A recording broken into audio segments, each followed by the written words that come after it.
For the next 3 lectures, we'll be talking about Newton's 3 laws, and we'll be using the tools we learned in the last 2 lectures, so you'll finally get to see why we rambled on and on about them.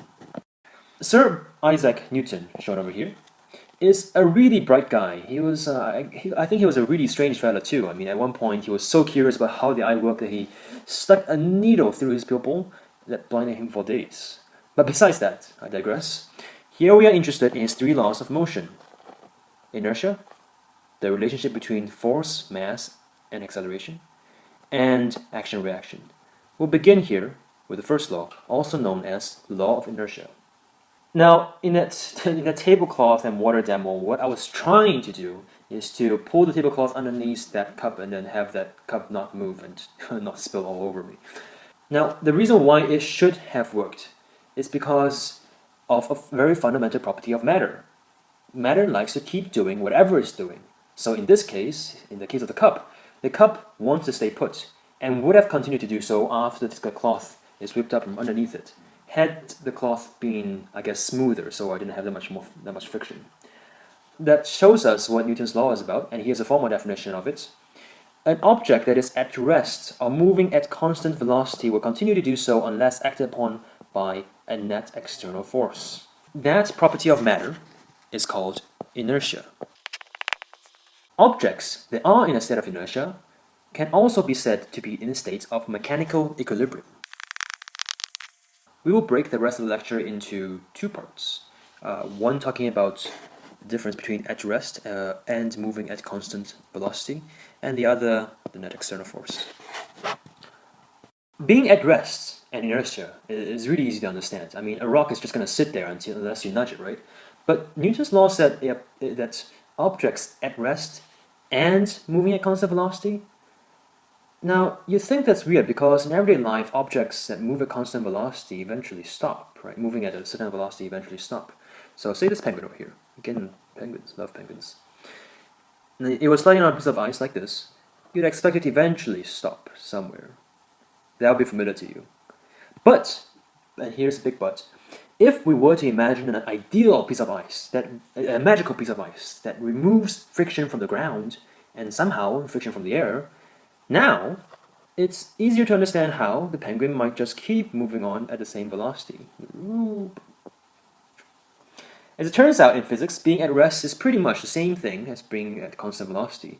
You can think of being at rest basically meaning velocity of 0. But the reason why they're the same is all because of a frame of reference. You can think of the frame of reference as a camera through which you are observing an event. So let me illustrate this for you. If, say, your camera was on the shore of some beach and you're observing a ship in the distance. Let me draw that ship. Okay, that's a very rough ship. Now, the ship, say, is moving at, I guess, 5 meters per second to the right. And we're looking at a person on the ship. From our perspective on the shore, that person is also moving 5 meters to the right? But if our camera, or our frame of reference, was on the ship, and this was a very large ship, so you can't really feel it moving at all, now, from our new perspective, this person has a velocity of 0. He's pretty much at rest. So that's why velocity really depends on what your frame of reference is. Now this next part is easy to get. If you're in a state of inertia, you have no net external force acting on you. So it doesn't mean there can be no force at all acting on you. So, for example, if you have a dinosaur on the ground and it's got weight force, force of gravity, and it has the normal force acting on it, but it's still in a state of inertia, right? Because the weight force and normal force are balanced out, so no net force. Yeah, you got that. We're going to end this part off with a conceptual example, and this is where many students actually get tripped up. You think it's really easy, though. It's not. So let's say a penguin over here is going to come along and push on a block of ice, and the surface that they're on is frictionless. Again, that magical piece of ice. So what's going to happen is a penguin is going to come along and then push on a piece of ice, and the ice is going to move out like this, right? Let's draw the free body diagram, or I guess draw in the forces that are acting on the piece of ice before the penguin reaches the block. That's easy. We have gravity, force of gravity, and we have the normal force. Okay, simple enough.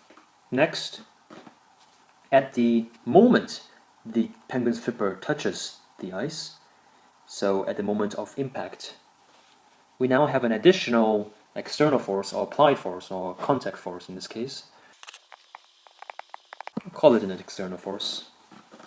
And that force is going to compel the block of ice to get out of its state of inertia and accelerate in that direction, right? Now, the moment after the ice leaves the penguin's flipper and begins traveling, what would the free body diagram look like then? Now, many students would still include this this external force in there, but that would be wrong because the source of that external force, that contact force, it's no longer in contact with the object, so it can't exert that force at all. So we have to remove that, and the rest will be the same as before.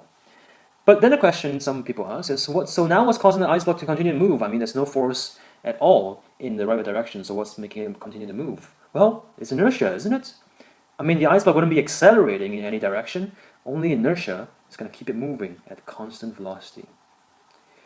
Okay, I'm hoping you really enjoyed that, and we'll move on to the second law next. See you soon.